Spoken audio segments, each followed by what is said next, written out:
What up guys, welcome to our first video for the channel, Bloodless World. Today we're going to be talking about the brand new bloodcraft we just got. This is Gorilla's account, and we're talking about Aiko. It is a pay-to-play bloodcraft, so a lot of people won't be able to get her, but she's actually pretty decent, so hope down the line they make it a free-to-play thing. In order to craft her, you're gonna need the Zais and the hose.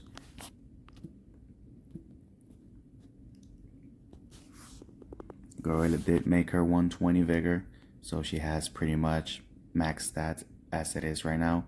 Of course, she's missing maybe some ruins at level 10, but this is probably as best as you're gonna get. For the trades, we're going basic trades because her ultimate requires her to keep going and going. And as soon as she activates it she just keeps going and going and going until the remainder of the fight. So for that, we have focus. For survivability, we have honorable. And just for the damage, we have brutal. We could have gone for fierce, but we're going for brutal. Equipment, all 25. You do need hit ruins just so that she doesn't miss. It doesn't matter how high her strength or her attack is. If she doesn't have hit ruins, she's just gonna miss every single hit, so it would just be useless. Skills, all level 15, basically as best as you can get. I have a few battles that I've seen and that I've done in the arena. Of course, unfortunately, Gorilla can't experiment with a lot of people, so it's just a selected few. Here we have Irmir. Again, we put the female lion stone, the male lion stone, just so that he can tank up a little bit of crowd control, just so that we can see how she does.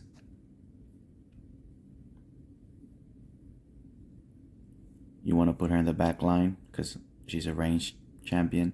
You want to have her just get ready up to ramp up her ultimate, and then once she does it, it's just pretty much a game over for whoever you're fighting. I have used her and I have tested her as previous videos I have seen against higher might players, and the moment she just does her ult, everything just dies for her skills that are required based off damage. And then she also gets a little immunity to crowd controls, so she just constantly keeps just ramming up her ults. That blue line under her energy is raft. So every time an enemy does an ult, she gets a raft. Every time an enemy dies, she gets an extra raft. And every time she does her ult, she gets 5 raft. So after the first ult, it's just pretty much impossible to drain her raft away. So it will just be a matter of time before she just melts everybody in the enemy's team. She just goes one by one, kills everything. Such a great champion. Unfortunately, a lot of us are not going to get her unless they make her free to play, but that's going to take probably a month, or if not a little bit longer.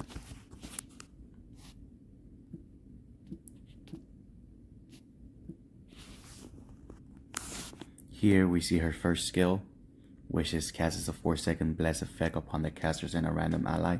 The effect increases strength resistance by 20% and recovers 300 energy. That's going to help her get her ult up and running, and she's going to constantly just keep going and going and going. And the Vibe Presence, which is her ult status, she gets a motivated instead, which increases damage dealt by 0%. We have been told that the max percent for this, it's 30%, according to Bobby and some of the developers.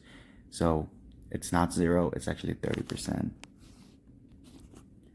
And then her other skill is enemies who have received the caster's damage have their damage taken increased by 25%, reducing the recovery effect by 100%. Recovery, I'm probably going to guess it's Constitution. They are never good in explaining stuff, so that's just based off what we think it means. Again, the 25% extra damage that the enemy is taking plus the 30% that you're doing with her skill bumps her up to a 55% extra damage, which again was the reason why I was trying to see if fears would have been good with her, but we just went for brutal. I'm still gonna keep testing, see what does better than what, and then I'll let you guys know. And then in her ultimate, that's when she permanently enters her divine presence, which is what makes her teleport behind enemies and just keeps going at them. It goes for the weakest, and then it just keeps going as people die, and her wrath keeps growing and growing. And she gains immunity to control effects, a 75% chance to ignore enemy strain resistance, and fortitude, which is what makes her very, very deadly, since she's hitting base HP and there's nothing that they can do. I don't think this effect can be debuffed or cancelled. And then for each cast that she does on her ult, she gets 5 wrath. When the enemy dies or casts an ultimate, she gets another piece of wrath. So it's just a constant wrath party with her. At the moment, only a select few have her. Is she good for free to play? Is she good for mid spenders?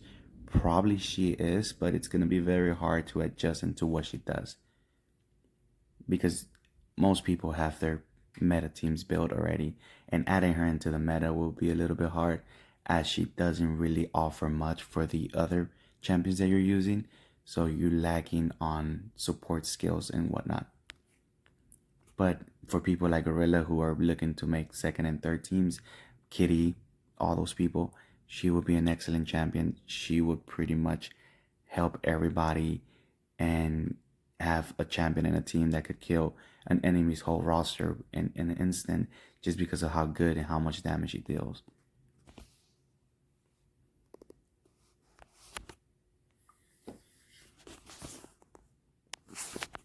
I will keep testing her. I will be changing some traits around, just trying to feel what she's good at and what she does better, and just do specific traits and maybe add some clan traits and just see what will fit best for her. And if I find a better build, I will let everybody know. If anybody wants to know more about the game, if anybody's interested in learning more, just make sure you join District 53 server. That's all you have to search for in Discord. There's a lot of helpful people there. Everybody's going to be able to help you in some way.